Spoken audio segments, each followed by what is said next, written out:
Everyone, welcome back to my channel Trishans mom. Good evening সকলকে। আশা করছি তোমরা সকলেই খুব ভালো আছো। তো আজকে আমি বিকেলবেলা বসে যখন ভাবছিলাম যে আমার কিছু টুকটাক কাজ আছে যেগুলো আমি করবো, তো ভাবলাম সেগুলো তোমাদের সাথে শেয়ার করি। আসলে তো আজকের ব্লগটা কিন্তু বেশি একটা বড় হবে না, ছোটই হবে, কিন্তু খুব কাজের ভিডিও আজকেরটা। মানে আজকে আমি তোমাদের সাথে শেয়ার করবো যে আমি আমার কিচেনের যে ইলেকট্রিক প্রোডাক্টগুলো আছে, যেগুলো আর কি মানে ইন্ডাকশন ওভেন, মাইক্রো ওভেন, সেইগুলোকে আমি কোথায় অর্গানাইজ করে রাখি এবং কীভাবে ক্লিন করি, আর কেন ওখানে অর্গানাইজড করে রাখি সব কিছু, মানে ওই জায়গাটাতেই কেন রাখি, সব কিছু আজকে তোমাদের সাথে বিস্তারিত শেয়ার করবো। তো চলো ভিডিওটা শুরু করা যাক। আর ভিডিওর আগে তোমাদেরকে সকলকে বলে দিই যে ভিডিওটা একদম লাস্ট অবধি দেখবে। ভিডিওটা যদি ভালো লাগে অবশ্যই একটা লাইক করে যাবে, আর কমেন্ট করে আমাকে অবশ্যই জানাবে যে কেমন লাগলো। আর আমার চ্যানেলে নতুন হলে চ্যানেলটাকে সাবস্ক্রাইব করবে, আর পাশে রাখা বেল আইকনটাকেও প্রেস করে দেবে যাতে আমার নতুন ভিডিও আপডেট তোমরা পেয়ে যাও। তো চলো ভিডিওটা শুরু করা যাক। তো চলো বন্ধুরা, তোমাদেরকে ফার্স্টে দেখিয়ে দিই যেখানে আমাদের আসলে ইলেকট্রিক আইটেমগুলো থাকে, যেগুলো কিচেন আইটেম, সেগুলো কোথায় থাকে। আসলে আমাদের কিচেনটা কিন্তু খুবই ছোট। তোমাদেরকে আগের কিছু কিছু ভ্লগে আমি কিচেন যখন দেখিয়েছিলাম তখন তোমরা দেখেছো যে সেরকম একটা বিশাল স্পেস নেই যে এতগুলো আইটেম রাখার মতন। তো এটা হচ্ছে আমাদের ডাইনিং প্লেস। ডাইনিং প্লেসের এই কর্নারটা দেখতে পাচ্ছ, এগুলো রাখার কারণে খুবই অপরিষ্কার হয়ে গেছে। আসলে আমি আরও এগুলো ভেতর থেকে বার করেছি গোছাবো বলে সব কিছু। তো প্রথমেই তোমাদেরকে দেখালাম কতটা অপরিষ্কার হয়ে রয়েছে। তো সেগুলোকে এখন গোছাবো, আর এগুলোকে প্রথমে মুছে নিচ্ছি। তো মুছে নিতে নিতে চলো তোমাদের সাথে গল্প করা যায়। যেহেতু এখানে আমাদের ডাইনিংয়ের একটা কর্নারেই কাঁচা সবজি রাখার যে র্যাকটা সেটা থাকে, তো সেই জন্য এখানে যেহেতু সবজি টবজি কাটা হয় রান্নাবান্নার আগে, তো স্বাভাবিকভাবে এই প্লেসটা খুব অপরিষ্কার হয়ে যায় দুদিন অন্তর অন্তর।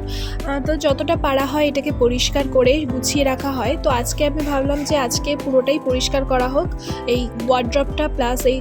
তো আমি এগুলোকে পরিষ্কার পরিচ্ছন্ন করব বলে আগেই সব কিছু বের করে নিয়েছি, দিয়ে এগুলোকে খুব ভালোভাবে মুছে নেব। মানে এই যে ওয়ার্ড্রপটা আছে, এই ওয়ার্ড্রপটা ছোট্ট একটা ওয়ার্ড্রপ, এর মধ্যেই সব জিনিসপত্র রাখা হয় যাতে চটজলদি সব কিছু পেয়ে যাওয়া যায়। তো এগুলোকে মুছে নিয়ে ভালো করে তারপরে সব এক এক করে সাজাবো। যেই জিনিসগুলো আর কি এর মধ্যে ধরে যাবে সেগুলোকে আমি এখানে উপরে ফার্স্টে রেখে দিচ্ছি, আর এমনভাবে রাখতে হবে যাতে দরকার হলেই আমরা পেয়ে যাই, আর কোনো কিছু বের করতে গিয়ে যাতে কোনোটা পড়ে না যায়। প্রথমে তো এই টোস্টারটাকে রাখলাম, তারপর ইলেকট্রিক কেটিল, আর এটা হচ্ছে একটা 3 থাকের টিফিন কারি বলে এগুলোকে।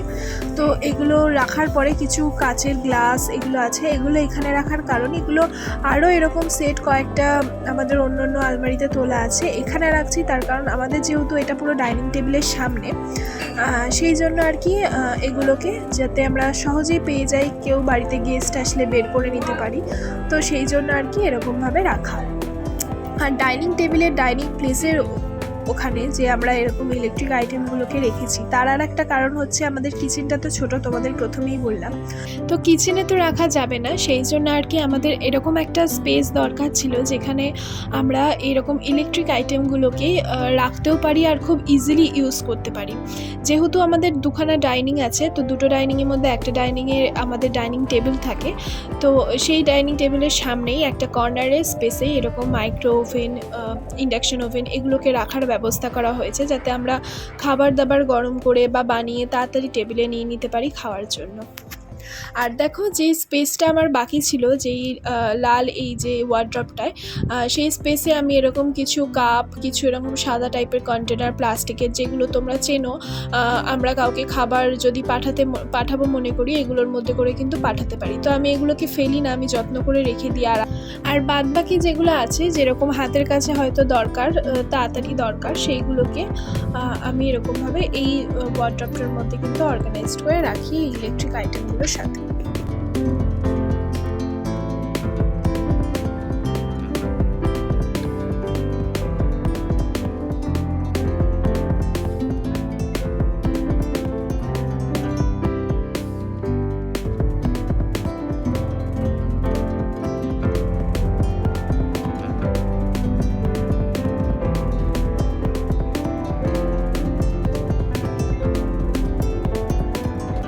তো মোটামুটি দেখো আমার এই যে এই লাল ওয়ার্ড্রপটার ভেতরটা কিন্তু গোছানো কমপ্লিট হয়ে গেছে। এবার বাইরেটাকে একটু পরিষ্কার করতে হবে, বাইরেটা বেশি ইউজ হয়, তো বাইরেটা সেই অনুযায়ী খুবই অপরিষ্কার হয়ে গেছে। তো চলো বাইরেটা পরিষ্কার করা যাক।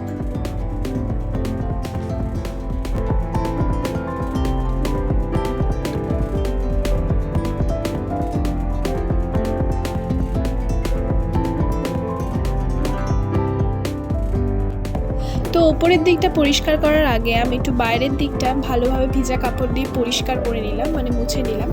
এবার আমি পুরো ওপরটা খালি করব। এই যে দেখো, ইউজ হতে হতে কিন্তু পরিষ্কার না করার জন্য ধুলো পড়ে একদম স্পট পড়ে গেছে। তো এটাকে আগে মুছে ভালো করে পরিষ্কার করে নিই।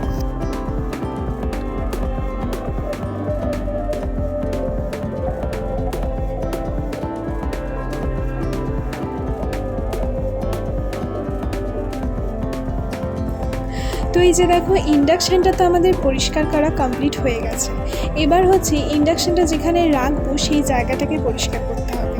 তো ইন্ডাকশান রাখার দেখো, ইন্ডাকশান কিন্তু গ্যাস যেরকম আমরা ইউজ করে থাকি সেরকম অতটাও কিন্তু ইউজ হয় না। তবুও যেটুকুনি ইউজ হয় তাতে কিন্তু দেখতেই পাচ্ছ খুব ভালোভাবে কিন্তু স্পট পড়ে গেছে জায়গাটাতে। তো সেই জন্য আমি একটু প্রথমে সাবান গুঁড়ো দিয়ে তারপর স্কচ ব্রাইট দিয়ে ভালো করে ঘষে নিলাম, আর সব দাগ স্পট কিন্তু খুব ইজিলি উঠে গেল।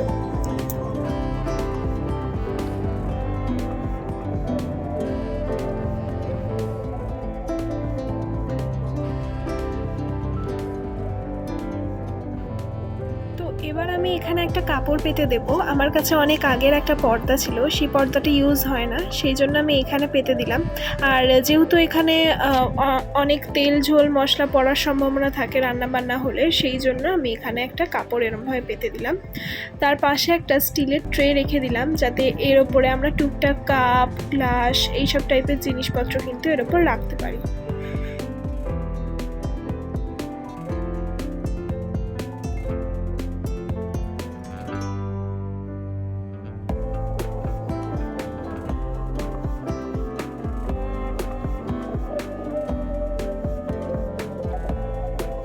দেখুন, গুছিয়ে রাখার পরে কিন্তু এই জায়গাটা আগের থেকে অনেকটা অর্গানাইজড আর সুন্দর লাগছে দেখতে, আর আমরা সহজেই কিন্তু জায়গাটাকে খুব ভালোভাবে ইউজ করতে পারবো। এবার চলুন সবজিটাকে গুছিয়ে নিই। সবজিগুলো অগোছালো হয়েছিল, তাই ভাবলাম একটু সবজিগুলোকেও গুছিয়ে রেখে দিই। আর এটা থাকে এই লাল এই ক্যাবিনেটটার পাশেই কিন্তু এই সবজির র্যাকটা রাখা হয়।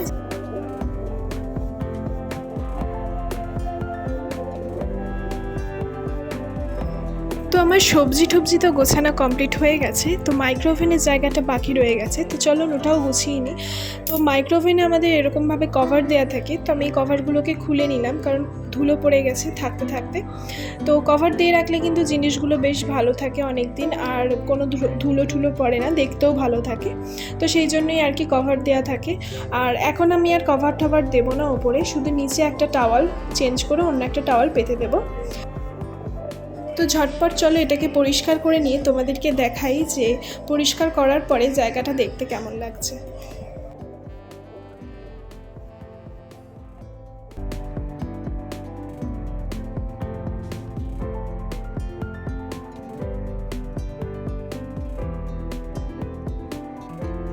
তো এই যে দেখো, গোছানোর পরে ঠিক এরকম লাগছে দেখতে, বেশ ভালো লাগে কিন্তু গুছিয়ে রাখলে।